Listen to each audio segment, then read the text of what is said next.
promovido. Como me desligar do nível operacional e assumir as minhas funções dentro da esfera tática da coisa? Assumir um cargo de liderança e agora está sentindo dificuldade em dominar as novas rotinas e principalmente como controlar a si mesmo para não correr o risco de esquecer de algo ou de visualizar o processo como um todo? Então, esse vídeo vai te ajudar a se sentir mais confortável nessa sua nova função, ao aprender a enxergar meios, técnicas e métodos para se ter o controle da situação e, além disso, atuar naquilo que realmente é essencial para se obter resultado. Bom, assumindo o novo cargo, o princípio é aqui.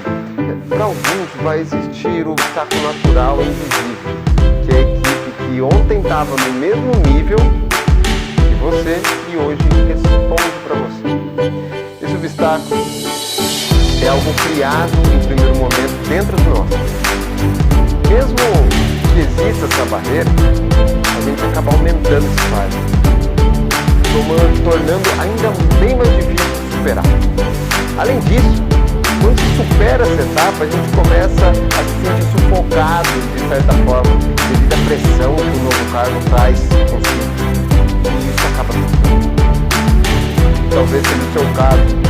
Em alguns momentos, você tem a sensação de que não vai dar conta e que o seu cérebro vai fritar, a famosa ansiedade. Agora, fique tranquilo. Isso faz parte e é natural. E logo você vai estar dominando isso também. Enfim, para fechar esse primeiro ciclo de aprendizado, é necessário saber para onde se vai. Afinal, você é o representante da equipe e todos depositam confiança em você, de que a responsabilidade de guiar é sua e eles não precisam se preocupar com isso. A preocupação deles está no operacional. Sendo assim, descubra qual é a direção que precisa seguir. Então, guie.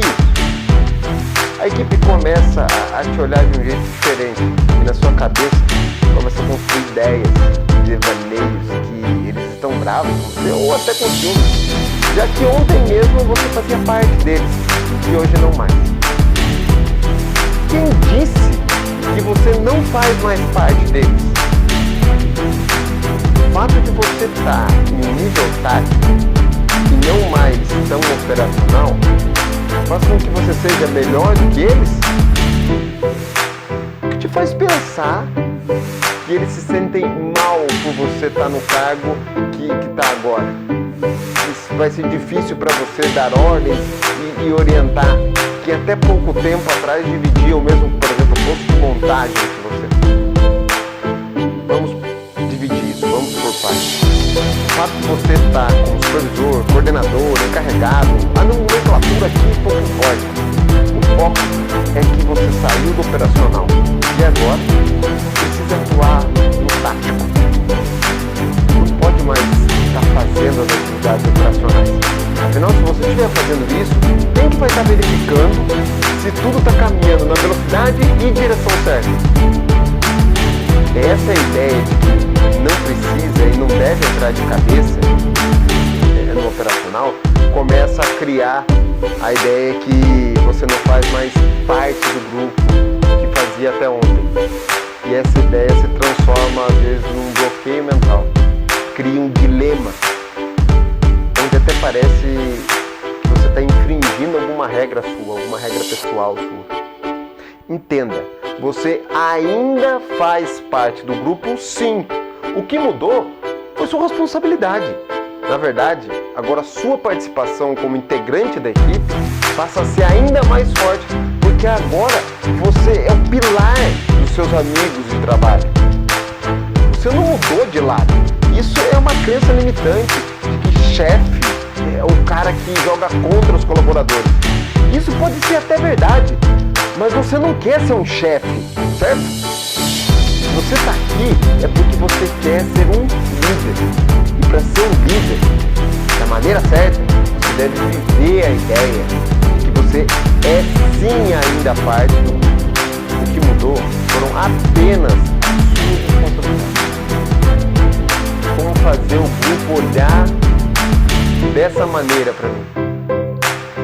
É só você assumir isso para si mesmo e acreditar que está ali para fazer o melhor trabalho possível, lutando para desenvolver o resultado do ser humano e da empresa. Trate as pessoas como você gostaria de ser tratado. Lembre que o maior ativo de uma empresa são as pessoas. Esteja conectado com elas e elas vão estar conectadas com você. Tratá-los dessa forma é tratá-los como ser humano e não máquina.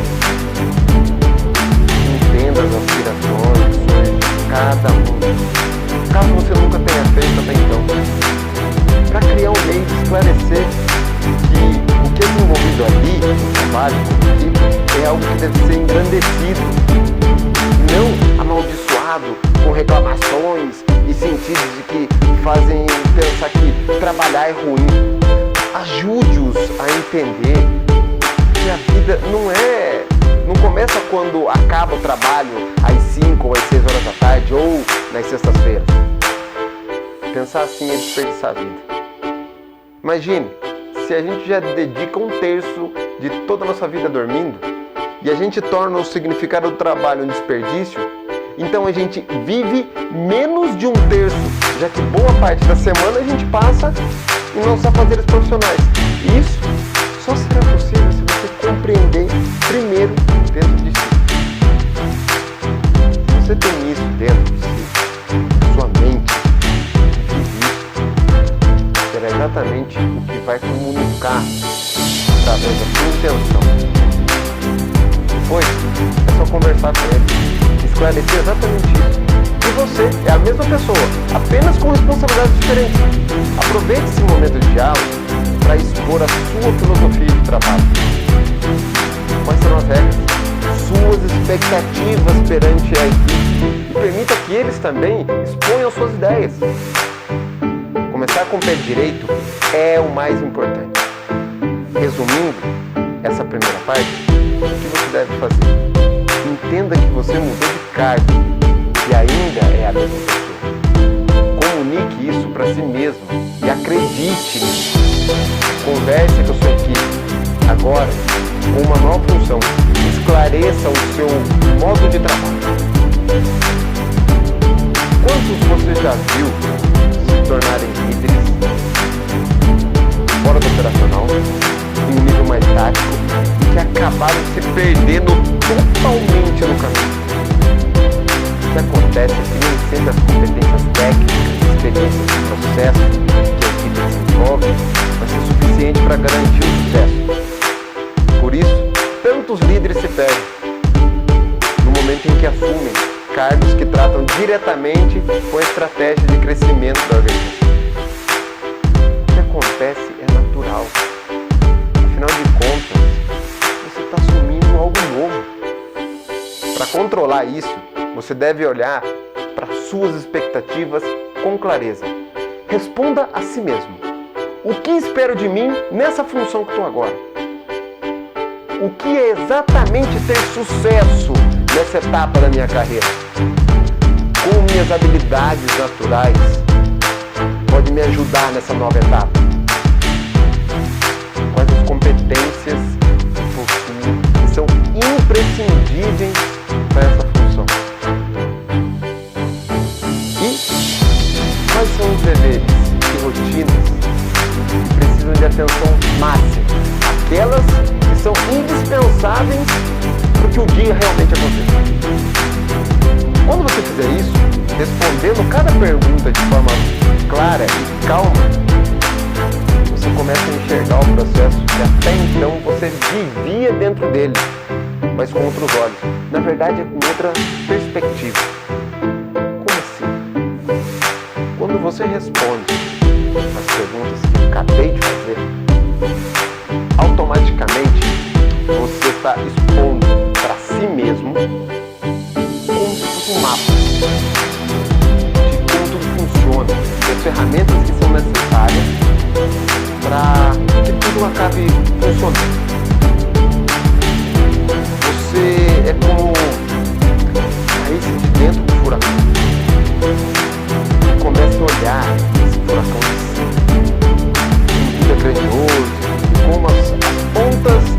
cada processo se conectam, como cada um depende do outro.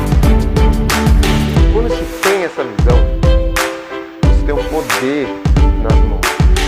Você sabe o que acontece antes e depois de cada estação de trabalho.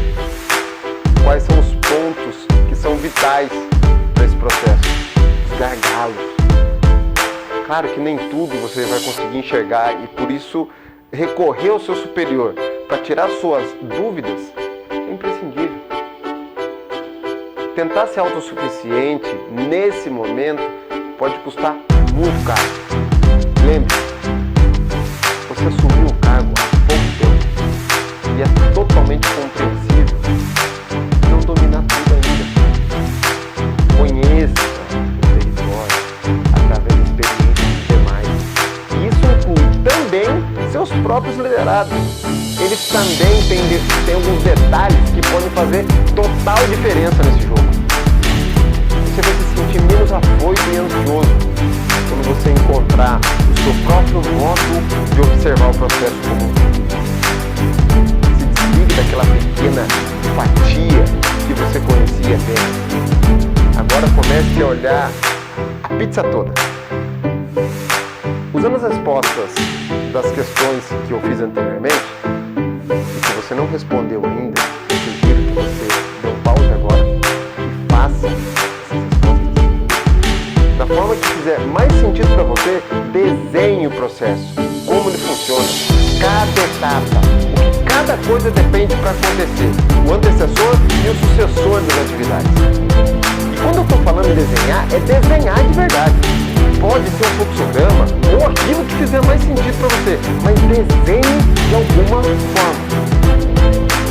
Pare de ficar retendo esse emaranhado de coisas, de sentimentos, de processos dentro da cabeça. É exatamente isso que está causando essa sensação de ansiedade em você. Por que você acha que tem a sensação de estar com o cérebro fritando? Quando você escreve, faz com que você organize as ideias. E a organização tende a fazer com que as pessoas se sintam menos ansiosas. Afinal, a ansiedade ela é o excesso de pensamento no futuro. Se você tem um mapa, você consegue ter mais controle sobre o que pode ou não acontecer em cada parte do processo. Ou seja, a tendência é de ter muito mais controle sobre o futuro, uma vez que você conhece ou pelo menos a saída para cada processo no momento que assume. Resumindo, esclareça suas habilidades, expectativas e objetivos internos, seus próprios. Esclareça as suas dúvidas com o seu superior e os companheiros da sua equipe. Escreva, desenhe o processo para ter uma visão macro de como tudo isso funciona. Agora, você precisa saber para onde você está indo. Para você aplicar a fórmula, a primeira etapa de criação e desenvolvimento da equipe, é necessário saber o seu destino. O destino que falo são as metas pelas quais você será cobrado e responder pelos seus superiores, os objetivos da empresa. Quando eu falo que você precisa saber o destino, não estou dizendo que você precisa ter uma ideia do que se trata. É saber o endereço com número, CEP, bairro, estado, país, planeta, galáxia. Que está essa meta. É o mais detalhado e específico possível. Clareza. Quais são as metas vitais e gerais da empresa? Onde você e seu equipe se conectam a essas metas? Como você interfere em cada uma delas? Quais são as que você tem responsabilidade direta em controlar? Como você descobre isso? Perguntando? Mas para quem? Para quem cobra você? É claro! Solicite uma conversa de esclarecimento com o seu superior. Peçam para mostrar esses pontos. E deixe claro que você está montando o seu norte para passar para a equipe e desenvolver o porquê, o como e o que farão para atingir essas metas. Assim, veja bem, assim que você tiver essa informação bem clara, você pode fazer o form completamente. Explicar as regras de trabalho, desde as questões comportamentais, que serão aceitas, e as restrições para você, como para onde e de que forma trabalharão para atingir o que é proposto para a empresa. Além de tudo isso, deixe claro suas expectativas para o seu pessoal. O que você deseja ver, ouvir, sentir do trabalho deles. E abra espaço para que eles também façam o mesmo com você. Crie seu plano de trabalho de uma forma prática e consciente. Use ferramentas para ter isso cada vez mais claro. 5W e marketing são boas sugestões para você desenhar o seu plano de trabalho. Não conhece essa? Bom, então acredito que você já tem uma primeira ação para ser tomada. Claro que não é fácil assim. É difícil de ouvir e falar, como tem que fazer. É difícil, não é fácil. Por isso, faça, se arrisque, tente, corrija se for necessário. Se surgirem conflitos, resolva-os com mentalidade de crescimento e não de imposição. Aproveite os momentos para avaliar quem realmente está disposto a remar o barco com você. Afinal, não se ajuda também quem não quer ser ajudado. E talvez não valha o risco de colocar uma equipe toda em perigo porque um integrante não deseja o melhor. Por mais que ele esteja preso nas suas próprias crenças limitantes, você não deve deixar de tentar recuperá-lo, claro. Isso é seu dever. Modéstia à parte, quando conseguir um feito desse, você vai se sentir a melhor pessoa e profissional de liderança do mundo.